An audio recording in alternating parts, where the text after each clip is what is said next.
ನಮ್ಮ ಮನೆಯಲ್ಲಿರುವಂಥ ಹಿರಿಯರು ಬೀಳುವಂತಹದ್ದು, ಬಿದ್ದು ಮೂಳೆ ಮುರ್ಕೊಳ್ಳುವಂತಹದ್ದು ಮನೆ ಹೊರಗಡೆ ಅಲ್ಲ, ನಾವು ಸುರಕ್ಷಿತ ಅಂತ ಅನ್ಕೊಂಡಿರುವಂಥ ನಮ್ಮ ಮನೆ ಒಳಗಡೆನೆ.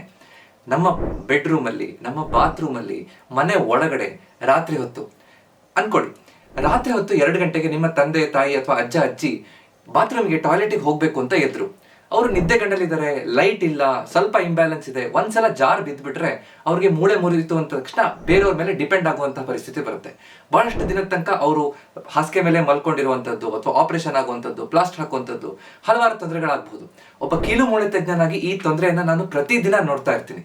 ಸೊ ಈ ತರ ಆಗಬಾರ್ದು ಅಂತಂದ್ರೆ, ನಮ್ಮ ಮನೆಯಲ್ಲಿ ಅವರು ಬೀಳಬಾರ್ದು ಅಂತಂದ್ರೆ ಸುರಕ್ಷಿತವಾಗಿ ಸುಮಾರು 70ರಿಂದ 80% ಈ ತರ ಬೀಳೋದನ್ನ ಕಡಿಮೆ ಮಾಡ್ಲಿಕ್ಕೆ ಒಂದು ಸುಲಭ ಉಪಾಯ ನಾನು ಹೇಳ್ಕೊಡ್ತೀನಿ. ಏನಿದೆ ಅಂತ ತಿಳ್ಕೊಬೇಕು ಅಂದ್ರೆ ವಿಡಿಯೋನ ಕೊನೆ ತನಕ ನೋಡಿ. ನಮಸ್ಕಾರ, ನಾನು ನಿಮ್ಮ orthopaedic surgeon doctor Kishan Bhagwat.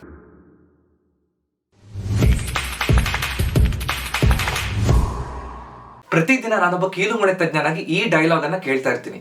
ಡಾಕ್ಟ್ರೇ, ನಮ್ಮ ಅಪ್ಪ ಅಮ್ಮ ಅಜ್ಜ ಅಜ್ಜಿ ಎಷ್ಟು ಆರಾಮಾಗಿದ್ರು, ಇಂಡಿಪೆಂಡೆಂಟ್ ಆಗಿದ್ರು, ಎಲ್ಲ ಕೆಲಸಗಳನ್ನ ಅವರೇ ಮಾಡ್ಕೋತಾ ಇದ್ರು, 1 ಸೆಕೆಂಡ್ ಅಲ್ಲಿ ಬಿದ್ಬಿಟ್ರು ಡಾಕ್ಟ್ರೆ. ಅದಾದ ತಕ್ಷಣ ನನಗೆ ಈ ತರ ತೊಂದರೆ ಆಯ್ತು, ಅವ್ರು ಬೇರೆಯವ್ರ ಮೇಲೆ ಡಿಪೆಂಡ್ ಆಗುವಾಗಾಯ್ತು. ಅವಾಗ wrist joint distal radius fracture ಆಗ್ಬೋದು, ಬೆನ್ನು ಹೊರಿಗೆ ಮೂಳೆ ಮುರಿಬಹುದು, ಸೊಂಟದ ಕೀಲ್ ಹತ್ರ ಹಿಪ್ ಜಾಯಿಂಟ್ ಹತ್ರ ಫ್ರಾಕ್ಚರ್ ಆಗ್ಬೋದು. ಅವಾಗ ಅವ್ರ ಇಂಡಿಪೆಂಡೆನ್ಸ್ ಅನ್ನ ನಾವು ತೆಕ್ಕೊಂಡಾಗುತ್ತೆ, ಅಂದ್ರೆ ಅವ್ರು ಬೇರೆಯವ್ರ ಮೇಲೆ ಡಿಪೆಂಡ್ ಆಗುವಂತ ಪರಿಸ್ಥಿತಿ ಬಂದ್ಬಿಡುತ್ತೆ. ಇದು ಯಾಕೆ ಆಗ್ತಾ ಇದೆ? ಭಾರತ ದೇಶದಲ್ಲಿ ಇತ್ತೀಚಿನ ದಿನಗಳಲ್ಲಿ ಈಗ ವಯಸ್ಸು ಹೆಚ್ಚಿರುವಂತವ್ರು ಹೆಚ್ಚಾಗ್ತಾ ಇದ್ದಾರೆ. ಹೆಚ್ಚು ವಯಸ್ಸಾದ ತಕ್ಷಣ ಸಹಜವಾಗಿ ಅವರ ರಿಫ್ಲೆಕ್ಸಸ್, ಅಂದ್ರೆ ಸಡನ್ ಆಗಿ ನಾವು ರೆಸ್ಪಾಂಡ್ ಮಾಡುವಂತಹ ರಿಫ್ಲೆಕ್ಸಸ್ ಸ್ಲೋ ಆಗ್ತಾ ಬಂದ್ಬಿಡುತ್ತೆ. ಮುಂಚೆ ಎಷ್ಟು ಚುರುಕಾಗಿದ್ವು ಅಷ್ಟು ಚುರುಕಾಗಿರ್ಲಿಕ್ಕೆ ಸಾಧ್ಯ ಇಲ್ಲ. ಬೆಳಗಿನ ಹೊತ್ತು ಆರಾಮಾಗಿ ಕಾಣಿಸ್ತಾ ಇರುತ್ತೆ, ಎಲ್ಲ ಕಾಣಿಸ್ತಾ ಇರುತ್ತೆ, ಆರಾಮಾಗಿ ಓಡಾಡ್ಕೊಂಡಿರ್ತಾರೆ, ಅವ್ರ ಕೆಲಸ ಮಾಡ್ಕೋತಾರೆ, ಹೋಗಿ ದೇವಸ್ಥಾನಕ್ಕೆ ಹೋಗಿ ಬರ್ತಾರೆ, ಓಡಾಡ್ತಾರೆ, ಚಿಕ್ಕ ಪುಟ್ಟ ಕೆಲಸಗಳನ್ನ ಮಾಡ್ತಾರೆ. ಆದ್ರೆ ರಾತ್ರಿ ಹೊತ್ತು ನಿದ್ದೆ ಬಂದಾಗ, ಬೆಳಕು ಕರೆಕ್ಟ್ ಆಗಿ ಇಲ್ಲದೆ ಇದ್ದಾಗ ಜಾರ್ ಬೀಳುವಂತ ಸಾಧ್ಯತೆ ಹೆಚ್ಚು. ಅಂದ್ರೆ ಸಹಜವಾಗಿ ಅವರ ರಿಫ್ಲೆಕ್ಸಸ್ ಕಡಿಮೆ ಆಗುತ್ತೆ. ನಾವು ಅಂದ್ರೆ ನಮ್ಮ ಅಪ್ಪ ಅಮ್ಮ ಅಜ್ಜ ಅಜ್ಜಿ ಅಂದ್ರೆ ಅವರು ಹುಷಾರಾಗಿದ್ದಾರ, ಅವರು ಕೇರ್ಫುಲ್ ಆಗಿದ್ದಾರ ಅನ್ನೋದಕ್ಕಿಂತ ನಮ್ಮ ಮನೆ ಎಷ್ಟು ಸುರಕ್ಷಿತವಾಗಿ ಅವ್ರಿಗೆ ನಾವು ಡಿಸೈನ್ ಮಾಡಿದೀವಿ, ಪ್ಲಾನ್ ಮಾಡಿದೀವಿ ಅನ್ನೋದು ಬಹಳ ಮುಖ್ಯ. ಹೇಗೆ ಇದನ್ನ ಸರಿಪಡಿಸಬಹುದು ಅಥವಾ ಬೀಳದೇ ಇರೋ ಹಾಗೆ prevention is better than cure ಅಂತ ಹೇಳ್ತಾರೆ. ಅಂದ್ರೆ ಈ ಕಾಯಿಲೆ ಬಂದು ತೊಂದರೆ ಆಗೋಕ್ಕಿಂತ ಮುಂಚೆ ಅದನ್ನ ಸರಿಪಡಿಸ್ಕೊಳ್ಳೋದು ಅಥವಾ ಆಗದೆ ಇರೋ ಹಾಗೆ ನೋಡ್ಕೊಳ್ಳೋದು ಒಳ್ಳೇದು. ಈ ಬೀಳುವಂತದ್ದು, ಫ್ರಾಕ್ಚರ್ ಆಗುವಂತದ್ದು ಬೇರೆ ಯಾವುದೇ ಕಾಯಿಲೆಗಿಂತ ಸಡನ್ ಆಗಿ ಒಬ್ಬ ವ್ಯಕ್ತಿಯನ್ನ ಬೇರೆಯವ್ರ ಮೇಲೆ ಡಿಪೆಂಡ್ ಆಗೋ ಹಾಗೆ ಮಾಡುತ್ತೆ. ಆತರ ಆಗ್ಬಾರ್ದಂದ್ರೆ ಏನ್ ಮಾಡ್ಬೇಕು ಅಂತ ನೋಡೋಣ. ಏನದು ಒಂದು ಸಣ್ಣ ಚೇಂಜ್ ಇಂದ 70-80% ಈ ಬೀಳುವಂತದ್ದನ್ನ ಕಡಿಮೆ ಮಾಡ್ಬೋದು ಅಂತಂದ್ರೆ, ರಾತ್ರಿ ಹೊತ್ತು ಸರಿಯಾದ ಲೈಟಿಂಗ್, ಅಂದ್ರೆ ನೈಟ್ ಟೈಮ್ ಕರೆಕ್ಟ್ ಆಗಿ ಲೈಟ್ ಅನ್ನ ಕೊಡುವಂತದ್ದು, ಬೆಳಕನ್ನ ಕೊಡುವಂತದ್ದು. ಇದನ್ನ ಹೇಗ್ ಮಾಡ್ಬೋದು ಅಂತಂದ್ರೆ, ಮೋಷನ್ ಸೆನ್ಸರ್ LED ಲೈಟ್ಸ್ ಗಳು ಸಿಗುತ್ತೆ ಇವಾಗ. ಈ ಒಂದು ಸಣ್ಣ ಬದಲಾವಣೆ ಮಾಡೋದ್ರಿಂದ 70ರಿಂದ 80% ನಮ್ಮ ಮನೆಯಲ್ಲಿ ರಾತ್ರಿ ಹೊತ್ತು ಹಿರಿಯರು ಬೀಳೋದನ್ನ ನಾವು ಕಡಿಮೆ ಮಾಡ್ಬೋದು. ಆಶ್ಚರ್ಯ ಆಗುತ್ತಲ್ವಾ? ಹೇಗೆ ಸಾಧ್ಯ ಇದು ಅಂತ ನಾನು ನಿಮ್ಗೆ ಕರೆಕ್ಟ್ ಆಗಿ ಎಕ್ಸ್ಪ್ಲೈನ್ ಮಾಡ್ತೀನಿ, ಅರ್ಥ ಮಾಡ್ಕೊಳ್ಳಿ. ರಾತ್ರಿ ಹೊತ್ತು ಮಲ್ಕೊಂಡಿರ್ತಾರೆ, ಅವ್ರಿಗೆ ನಿದ್ದೆ ಬಂದಿರುತ್ತೆ, ಸಡನ್ ಆಗಿ ಎದ್ದ ತಕ್ಷಣ ಹಿರಿಯರು ಬೇರೆಯವ್ರಿಗೆ ಎಬ್ಸ್ಬೇಕು ಅಂತ ಹೋಗೋದಿಲ್ಲ, ಎಬ್ಸದೆ ತಾನೇ ಬಾತ್ರೂಮಿಗೆ ಹೋಗ್ಬೇಕು, ರಾತ್ರಿ ಹೋಗ್ಬೇಕು ಅಂತ ಕತ್ಲಲ್ಲೇ ಹೋಗ್ತಾರೆ. ಸೊ ಮತ್ತೆ ಕೆಲವೊಬ್ರು ಮನೆಯಲ್ಲಿ ಬೆಡ್ ಎಲ್ಲಿರುತ್ತೆ, ಲೈಟಿನ ಸ್ವಿಚ್ ದೂರ ಇರುತ್ತೆ. ಸೊ ಬೆಡ್ ಹತ್ರ ಲೈಟಿನ ಸ್ವಿಚ್ ಇಲ್ಲ ಅಂದ ತಕ್ಷಣ ಅಲ್ಲಿ ಹೋಗಿ ಸ್ವಿಚ್ ಆನ್ ಮಾಡ್ಬೇಕಲ್ಲ ಅಂತ ಆನ್ ಮಾಡಕ್ಕೆ ಹೋಗೋದಿಲ್ಲ. ನಡ್ಕೊಂಡು ಹೋಗ್ಬೇಕಾದ್ರೆ ಕಾಲಿಗೇನೋ ಎಡಗುತ್ತೆ, ಕಾಣಿಸೋದಿಲ್ಲ, ಕಣ್ಣಿಗೆ ದೃಷ್ಟಿ ಸ್ವಲ್ಪ ಕಡಿಮೆ ಆಗಿರುತ್ತೆ, ರಿಫ್ಲೆಕ್ಸಸ್ ಸ್ಲೋ ಆಗಿರುತ್ತೆ, ಅವಾಗ ಬೀಳುವಂತ ಸಾಧ್ಯತೆ ಹೆಚ್ಚು. ಸೊ ಈ ಸಣ್ಣ ಬದಲಾವಣೆ ಅಂದ್ರೆ ಸುಮಾರು ಹೆಚ್ಚು ಅಂತಂದ್ರೆ ಒಂದು 400ರಿಂದ 600 ರೂಪಾಯಿ ಅಷ್ಟರಲ್ಲೇ 1 ಅಥವಾ 2 ಮೋಷನ್ ಸೆನ್ಸರ್ LED ಲೈಟ್ ಸಿಗುತ್ತೆ. ಎಕ್ಸ್ಟ್ರಾ ವೈರಿಂಗ್ ಮಾಡ್ಬೇಕಂತಿಲ್ಲ, ಏನೂ ಇಲ್ಲ. ನಿಂತ್ಕೊಂಡ ತಕ್ಷಣ ಬೆಡ್ ಹತ್ರ ನಿಂತ್ಕೊಂಡ ತಕ್ಷಣ ಆ ಸಣ್ಣ ಲೈಟ್, ವಾರ್ಮ್ ಲೈಟ್ ಆನ್ ಆಗುತ್ತೆ. ಅವಾಗ ಅವ್ರಿಗೆ ಸರಿಯಾಗಿ ಕಾಣಿಸುತ್ತೆ, ಎದ್ದು ನಿಧಾನವಾಗಿ ಹೋಗ್ಲಿಕ್ಕೆ, ಬೀಳದೇ ಇರೋ ರೀತಿ ನೋಡ್ಕೊಳ್ಳಿಕ್ಕೆ ಅನುಕೂಲ ಆಗುತ್ತೆ. ಎಲ್ಲೆಲ್ಲಿ ಹಾಕ್ಸ್ಬೋದು ಈ ಮೋಷನ್ ಸೆನ್ಸರ್ ಲೈಟ್ ಅಂತಂದ್ರೆ, ಎದ್ದ ತಕ್ಷಣ ಬೆಡ್ಡಿನ ಹತ್ರ, ನಿಧಾನವಾಗಿ ಬಾತ್ರೂಮಿಗೆ ಹೋಗುವಂತ ಕಾರಿಡಾರ್ ಅಲ್ಲಿ ಇರ್ಬೋದು, ಬಾತ್ರೂಮಿನ ಹೊರಗಡೆ ಅಥವಾ ಬಾತ್ರೂಮಿನ ಒಳಗಡೆ ಒಂದು 3-4 ಕಡೆ ಈ ಸಣ್ಣ ಮೋಷನ್ ಸೆನ್ಸರ್ ಲೈಟ್, ಅಂದ್ರೆ ನಾವೇನೋ ಸ್ವಿಚ್ ಆನ್ ಮಾಡ್ಬೇಕು ಅಂತಿಲ್ಲ, ನಿಂತ್ಕೊಂಡು ಮೂವ್ಮೆಂಟ್ ಆಯ್ತು ಅಂದ ತಕ್ಷಣ ಆ ಲೈಟ್ ನಿಧಾನವಾಗಿ ಆನ್ ಆಗುತ್ತೆ. ಸೊ ಬೇರೆಯವ್ರನ್ನ ಎಚ್ಚರ ಮಾಡುವಂತಹದ್ದು, ಅಂದ್ರೆ ಮನೇಲಿರುವಂತ ಬೇರೆಯವ್ರನ್ನ ಎಬ್ಸ್ಬೇಕು, ನಾನು ಟಾಯ್ಲೆಟಿಗೆ ಹೋಗ್ಬೇಕು ಅನ್ನೋಂಥ ಅವಶ್ಯಕತೆ ಇಲ್ಲ. ಹಿರಿಯರು ನಡ್ಕೊಂಡು ಹೋಗ್ಲಿಕ್ಕೆ ಬೆಳಕು ಸಿಕ್ಕಿದಾಗ ನಿಧಾನವಾಗಿ ಕರೆಕ್ಟ್ ಆಗಿ ಬೀಳದೇ ಇರೋ ರೀತಿಯಲ್ಲಿ ನೋಡ್ಲಿಕ್ಕೆ ಅನುಕೂಲ ಆಗುತ್ತೆ. ಈ ರೀತಿ ಮಾಡೋದ್ರಿಂದ, ಒಂದು ಸಣ್ಣ ಬದಲಾವಣೆ ಮಾಡೋದ್ರಿಂದ ಬೀಳದೇ ಇರೋ ರೀತಿಯಲ್ಲಿ ನೋಡ್ಲಿಕ್ಕೆ ಅನುಕೂಲ ಆಗುತ್ತೆ. ಈ ಒಂದು ಸಣ್ಣ ಬದಲಾವಣೆ ಮಾಡೋದ್ರಿಂದ ಇಷ್ಟೊಂದು ಚೇಂಜ್ ಆಗುತ್ತಾ ಡಾಕ್ಟ್ರೆ? ಆಶ್ಚರ್ಯ ಆಗ್ಬೋದು. ಹೇಗಾಗುತ್ತೆ ಅಂತ ಕರೆಕ್ಟ್ ಅರ್ಥ ಮಾಡ್ಕೊಳ್ಳೋಣ. ರಾತ್ರಿ ಹೊತ್ತು ನಾನು ಈಗಾಗಲೇ ಹೇಳಿದಾಗೆ ದೃಷ್ಟಿಯ ತೊಂದರೆ ವಯಸ್ಸಾದವ್ರಿಗೆ ಇರುತ್ತೆ. ಅದು ಬೆಳಗಿನ ಹೊತ್ತು ಕಾಣಿಸೋದಕ್ಕಿಂತ ರಾತ್ರಿ ಹೊತ್ತು ಇನ್ನಷ್ಟು ಹೆಚ್ಚು ದೃಷ್ಟಿಯ ತೊಂದರೆ ಇರುತ್ತೆ. ಕ್ಯಾಟರಾಕ್ಟ್ ತೊಂದರೆ ಬರ್ಬೋದು. ವಯಸ್ಸಾದ ನಂತರ ಹಲವಾರು ಕಣ್ಣಿನ ಸಮಸ್ಯೆಗಳು ಬಂದಾಗ ಈ ಸರಿಯಾಗಿ ಕಾಣಿಸಲ್ಲ. ನೀವು ನೋಡಿರ್ಬೋದು, ಸ್ವಲ್ಪ ಲೈಟ್ ಹಾಕು, ನನಗೆ ಕಾಣಿಸ್ತಾ ಇಲ್ಲ, ಓದಕ್ಕೆ ನನಗೆ ಕಾಣಿಸ್ತಾ ಇಲ್ಲ, ಬೇಗ ಲೈಟ್ ಹಾಕು ಅಂತ ಹಿರಿಯರು ಹೇಳ್ತಿರ್ತಾರೆ ಸಂಜೆ ಹೊತ್ತು. ಅಂದ್ರೆ ರಾತ್ರಿ ಹೊತ್ತು ಲೈಟ್ ಹಾಕೋದು ಬಹಳ ಮುಖ್ಯ ಅಂತ ಅದು ಅರ್ಥ ಮಾಡ್ಕೋಬೇಕು. ಎರಡನೇದು ಎದ್ದ ತಕ್ಷಣ ಸ್ಲೀಪ್ ಇನರ್ಷಿಯಾ ಅಂತ ಹೇಳ್ತೀವಿ. ಅಂದ್ರೆ ಎದ್ದ ತಕ್ಷಣ ಯಾರು ಆಕ್ಟಿವ್ ಆಗಿರೋದಿಲ್ಲ. ಅಂದ್ರೆ ಎದ್ದು 30ರಿಂದ 120 ಸೆಕೆಂಡ್ ಅಂದ್ರೆ ಅರ್ಧದಿಂದ 2 ನಿಮಿಷದ ತನಕ ನಮ್ಗೆ ಇನ್ನೂ ಒಂಥರ ನಿದ್ದೆ ಮಂಪರಲ್ಲೇ ಇರ್ತೀವಿ ನಾವು. ಎದ್ದ ತಕ್ಷಣ ನನ್ಗೆ ಕೆಳಗಡೆ ನೆಲ ಎಲ್ಲಿದೆ, ಮೆಟ್ಲಿರುತ್ತೆ ಹೆಚ್ಚಿನ ಮನೆಯಲ್ಲಿ, ಮೆಟ್ಲು ಎಲ್ಲಿ ಎಂಡ್ ಆಗುತ್ತೆ, ಎಲ್ಲಿ ಸ್ಟಾರ್ಟ್ ಆಗುತ್ತೆ ಅಂತ ಗೊತ್ತಾಗಲ್ಲ, ಚಪ್ಪಲ್ ಎಲ್ಲಿ ಇಟ್ಟಿದ್ದೀನಿ ಅಂತ ಗೊತ್ತಾಗೋದಿಲ್ಲ, ಅವಾಗ ಬೀಳುವಂತ ಸಾಧ್ಯತೆ ಹೆಚ್ಚು. ಮೂರನೇದು ಪಾಸ್ಚರಲ್ ಹೈಪೋಟೆನ್ಷನ್ ಅಂತ ಹೇಳ್ತೀವಿ. ಅಂದ್ರೆ ನಾವು ಮಲ್ಕೊಂಡು ತುಂಬಾ ಹೊತ್ತು ಮಲ್ಕೊಂಡು ಎದ್ದ ತಕ್ಷಣ ನಮ್ಮ BP ಡೌನ್ ಆಗುತ್ತೆ. ಅಂದ್ರೆ ಮಲ್ಕೊಂಡು ಎದ್ದು ನಿಂತ್ಕೊಂಡ ತಕ್ಷಣ ಬ್ಲಡ್ ಪ್ರೆಷರ್ ಡೌನ್ ಆಗುತ್ತೆ, ಒಂದು 20ರಿಂದ 30 ಮಿಲಿಮೀಟರ್ ಮರ್ಕ್ಯೂರಿ ಡೌನ್ ಆಗುತ್ತೆ.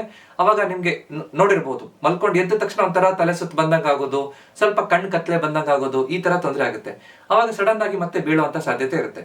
ಅದು ಇದನ್ನ ಸರಿಯಾಗಬೇಕು ಅಂದ್ರೆ ಎದ್ದು ಕೂತ್ಕೊಂಡು 1 ನಿಮಿಷ ಸ್ವಲ್ಪ ಕೂತ್ಕೊಂಡು ಆ ಕಡೆ ಈ ಕಡೆ ಮೂವ್ಮೆಂಟ್ ಮಾಡಿ ನಿಧಾನ ನಿಂತ್ಕೊಂಡು ಹೋಗುವಂತವ್ರಿದ್ರೆ ಅಡ್ಡಿಲ್ಲ. ಆದ್ರೆ ರಾತ್ರಿ ಹೊತ್ತು ಹೆಚ್ಚಿನ ಜನರಿಗೆ, ಈ ಡಯಾಬಿಟಿಸ್ ಇರೋರಿಗೆ, ಈ ಬೇರೆ ವಯಸ್ಸಾದಂತವ್ರಿಗೆ ಸಡನ್ ಆಗಿ ಮೂತ್ರಕ್ಕೆ ಹೋಗ್ಬೇಕು, ಯೂರಿನರಿ ಅರ್ಜೆನ್ಸಿ ಇರುತ್ತೆ, ಅಂದ್ರೆ ತಕ್ಷಣ ನಾನು ಟಾಯ್ಲೆಟಿಗೆ ಹೋಗ್ಬೇಕು, ಈ ತರ ಕೂತ್ಕೊಂಡು ಎಕ್ಸರ್ಸೈಸ್ ಮಾಡಿ ನಿಂತ್ಕೊಂಡು ಇವೆಲ್ಲ ಎಲ್ಲಾಗುತ್ತೆ? ಖಂಡಿತ ಸಾಧ್ಯ ಇಲ್ಲ, ಪ್ರಾಕ್ಟಿಕಲ್ ಅಲ್ಲ. ಸೊ ತಕ್ಷಣ ಬಾತ್ರೂಮಿಗೆ ಹೋಗ್ಬೇಕು ಅಂದ ತಕ್ಷಣ ಅವ್ರು ಎಲ್ಲಿ ಸ್ವಿಚ್ ಎಲ್ಲಿ ಹೋಗಿ ಹುಡ್ಕುವಂತ ಆ ತಕ್ಷಣ ಆ ವ್ಯವಧಾನ ಇರೋದಿಲ್ಲ, ಆ ಸಮಯ ಇರೋದಿಲ್ಲ ಅವ್ರಿಗೆ. ಬೇರೆಯವ್ರಿಗೆ ನಾನು ಡಿಸ್ಟರ್ಬ್ ಯಾಕೆ ಮಾಡಬೇಕು? ಲೈಟ್, ಟ್ಯೂಬ್ ಲೈಟ್ ಇರುತ್ತೆ ಹೆಚ್ಚಿನ ಮನೆಯಲ್ಲಿ, ಟ್ಯೂಬ್ ಲೈಟ್ ಆನ್ ಮಾಡಿದ ತಕ್ಷಣ ಬ್ರೈಟ್ ಲೈಟ್ ಬರುತ್ತೆ, ಬೇರೆಯವ್ರಿಗೆಲ್ಲ ಎಚ್ಚರ ಆಗುತ್ತೆ ಅನ್ನೋಂಥ ಭಯ ಇರುತ್ತೆ. ಯಾಕೆ ನಾನು ಬೇರೆಯವ್ರಿಗೆ ತೊಂದರೆ ಕೊಡಬೇಕು ಅನ್ನೋಂತಹ ಆ ರೀತಿಯಾದಂತಹ ಫೀಲಿಂಗ್ ಇರುತ್ತೆ. ಸೊ ಹಾಗಾದ ತಕ್ಷಣ ಎದ್ದೋಡೋ ನಡೆಯಕ್ಕೆ ಹೋಗ್ತಾರೆ, ಅವಾಗ ಬಿದ್ದ್ಬಿಡ್ತಾರೆ. ಸೊ ಈ ತರ ಆಗಬಾರ್ದು ಅಂತಂದ್ರೆ ನಾವು ಕರೆಕ್ಟ್ ಆಗಿ ಈ ಲೈಟ್ ಹಾಕೋದ್ರಿಂದ ನಮ್ಗೆ ಬಹಳ ಚೆನ್ನಾಗಿ ಅರ್ಥ ಮಾಡ್ಕೋಬಹುದು, ತಡಿಬಹುದು. ಅಂದ್ರೆ ಈ ಬೀಳೋ ಅಂತದನ್ನ ತಡಿಬಹುದು.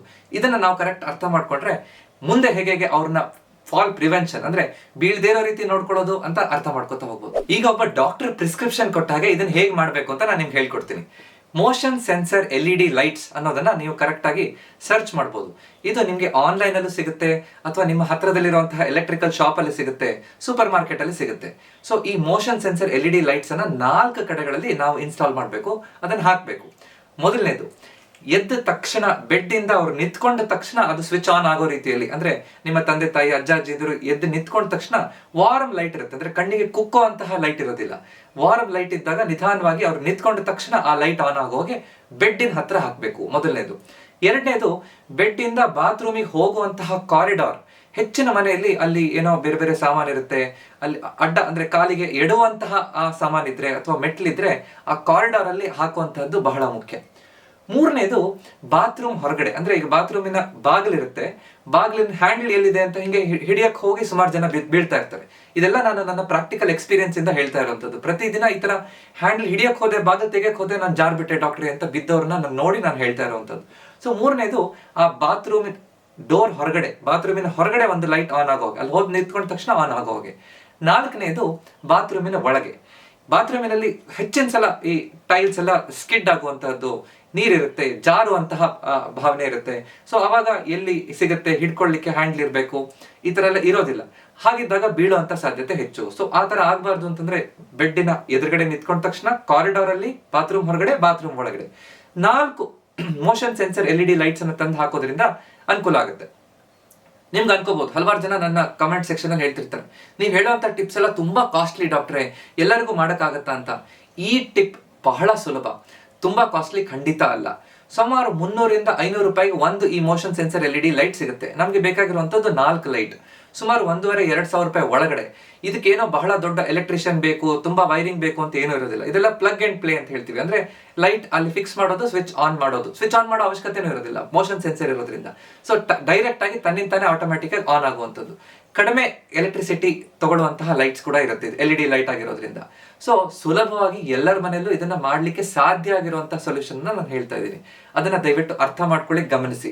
ಸೊ ಇದನ್ನ ಮಾಡೋದ್ರಿಂದ ಬಹಳ ಚೆನ್ನಾಗಿ ನಮ್ಮ ಮನೆಯಲ್ಲಿರುವಂತವ್ರನ್ನ ಸುರಕ್ಷಿತವಾಗಿ ಇಟ್ಕೊಳ್ಳೋದು ಸುಲಭ. 1,500-2,000 ರೂಪಾಯಿ ಎಲ್ಲಿ ಖರ್ಚು ಮಾಡಕ್ ಸಾಧ್ಯ ಡಾಕ್ಟ್ರೆ? ಖಂಡಿತ ನೀವು ಯೋಚನೆ ಮಾಡಿ, ಬಿದ್ದು ಫ್ರಾಕ್ಚರ್ ಆದಾಗ ಒಂದು ಪ್ಲಾಸ್ಟರ್ ಹಾಕ್ಬೇಕಂದ್ರೆ, ಹಿಪ್ ಜಾಯಿಂಟಿಗೆ ಆಪರೇಷನ್ ಆಗುವಂತಹ ಅವಶ್ಯಕತೆ ಬಿದ್ರೆ, ನಮ್ಮ ಮನೆಯಲ್ಲಿ ಆ ಖರ್ಚು ಬಿಟ್ಬಿಡಿ, ಮನೇಲಿರುವಂತಹ ಹಿರಿಯರು ಬೇರೆಯವ್ರ ಮೇಲೆ ಡಿಪೆಂಡ್ ಆಗುವಂತ ಪರಿಸ್ಥಿತಿ ಬಂದ್ರೆ, ನೀವು ಕೆಲಸ ಬಿಟ್ಟು ಅವ್ರನ್ನ ಮನೇಲಿದ್ದು ನೋಡ್ಕೊಳ್ಳುವಂತ ಪರಿಸ್ಥಿತಿ ಬಂದ್ರೆ ಎಷ್ಟು ಖರ್ಚಾಗ್ಬೋದು, ಎಷ್ಟು ಖರ್ಚು ನಿಮ್ಗೆ ದುಡ್ಡು ಉಳಿಯುತ್ತೆ ಈ ಸಣ್ಣ ಬದಲಾವಣೆಯಿಂದ ಅಂತ ನಾವು ಕರೆಕ್ಟ್ ಆಗಿ ಲೆಕ್ಕ ಮಾಡಿ ನೋಡ್ಬೇಕು. ಇದೆಲ್ಲದರ ಜೊತೆಗೆ ಇನ್ನೂ ಸಣ್ಣ ಪುಟ್ಟ ಬದಲಾವಣೆಗಳನ್ನ ಮಾಡ್ಕೊಳ್ಳೋದ್ರಿಂದ ವಯಸ್ಸಾದವರು ರಾತ್ರಿ ಹೊತ್ತು ಮನೆಯಲ್ಲಿ ಸುರಕ್ಷಿತವಾಗಿರ್ಲಿಕ್ಕೆ ಸಾಧ್ಯ ಆಗುತ್ತೆ. ಅವರು ಕೂತ್ಕೊಂಡು ಎದ್ದ ತಕ್ಷಣ ಸ್ವಲ್ಪ ಹೊತ್ತು ಕೂತ್ಕೊಂಡು, ಅಂದ್ರೆ ಮಲ್ಕೊಂಡಿದ್ದಿಂದ ಕೂತ್ಕೊಂಡು ನಿಂತ್ಕೊಂಡು ನಿಧಾನವಾಗಿ ನಡಿಬೇಕು. ಒಂದು 5ರಿಂದ 10 ಸೆಕೆಂಡ್ ಆದ್ರೂ ಗ್ಯಾಪ್ ಕೊಟ್ಟು ನಡಿಬೇಕು ಅಂತ ಅವ್ರಿಗೆ ನಾವು ಹೇಳ್ಕೊಡ್ಬೇಕು. ಜೊತೆಗೆ ಮನೆಯಲ್ಲಿ ಮುಖ್ಯವಾಗಿ ಬಾತ್ರೂಮ್ ಅಲ್ಲಿ ಆಂಟಿ ಸ್ಕಿಡ್ ಟೈಲ್ಸ್ ಅನ್ನು ಹಾಕ್ಸ್ಬೇಕು, ಜಾರದೇ ಇರುವಂತಹ ಟೈಲ್ಸ್ ಅನ್ನು ಹಾಕ್ಸ್ಬೇಕು. ಬಾಗಿಲು ದೊಡ್ಡ ಡೋರ್ ಇದ್ರೆ ಹಿಡಿದು ಎಳಿಲಿಕ್ಕೆ ತೆಗಿಲಿಕ್ಕೆ ಸುಲಭ ಆಗುವಂತಹ ಡೋರ್ ಇರಬೇಕು.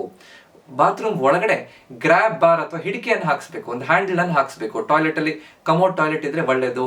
ಹಿಡ್ಕೊಂಡು ಏಳ್ಲಿಕ್ಕೆ ಅನುಕೂಲ ಆಗೋ ರೀತಿಯಲ್ಲಿ ವ್ಯವಸ್ಥೆ ಇರಬೇಕು. ಕುತ್ಕೊಂಡು ಏಳ್ಲಿಕ್ಕೆ ಹೆಚ್ಚಿನ ಸಲ ಏಳ್ಬೇಕಾದ್ರೆ ಬ್ಯಾಲೆನ್ಸ್ ತಪ್ಪಿ ಬೀಳುವಂತಹ ಸಾಧ್ಯತೆ ಇರುತ್ತೆ. ಸೊ ಆ ತರ ತೊಂದರೆ ಆಗದೆ ಇರೋ ರೀತಿಯಲ್ಲಿ ನೋಡ್ಕೊಳ್ಳೋಕೆ ಸಣ್ಣ ಪುಟ್ಟ ಬದಲಾವಣೆಗಳನ್ನ ಬಾತ್ರೂಮ್ ಅಲ್ಲಿ ಮಾಡಬೇಕು. ಮನೆಯಲ್ಲಿ ಸುಲಭವಾಗಿ ಎಲ್ಲೂ ಕಾಲಿಗೆ ಸಿಗದೇ ಇರೋ ರೀತಿಯಲ್ಲಿ ಸಾಮಾನುಗಳನ್ನ ಕರೆಕ್ಟ್ ಆಗಿ ಜೋಡಿಸಿಡುವಂತದ್ದು ಬಹಳ ಮುಖ್ಯ.